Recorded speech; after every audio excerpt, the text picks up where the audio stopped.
العربي. انطلاقه يوسف العربي يحصل على كرة لكن خسرها، عاد حصل على الكرة يوسف العربي، يدور على زميل، يمرر كرة ممتازة إلى محمد الشلهوب، والشلهوب لأحمد الفريدي إلى يوسف العربي. الله،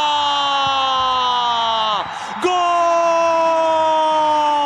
2-1 ويوسف العربي يقلب النتيجة الآن. يوسف العربي يسجل الهدف الثاني للهلال، يسجل الهدف الثاني للهلال. راح القناص وجاء قناص، راح القناص وجاء قناص، والهلال يتقدم بهدف ليوسف العربي. يوسف العربي استغل الفرصة الماضية. شوف الكرة إلى محمد الشلهوب، والشلهوب لأحمد الفريدي. يا ولد يا ولد يا لعيب يا فريدي. ويوسف العربي لمسة كافية إلى أن يسجل فيها الهدف الثاني ويقلب النتيجة إلى هدف لمصلحة الهلال. هدفين لهدف. يوسف العربي يسجل الهدف الثاني الآن ويقلب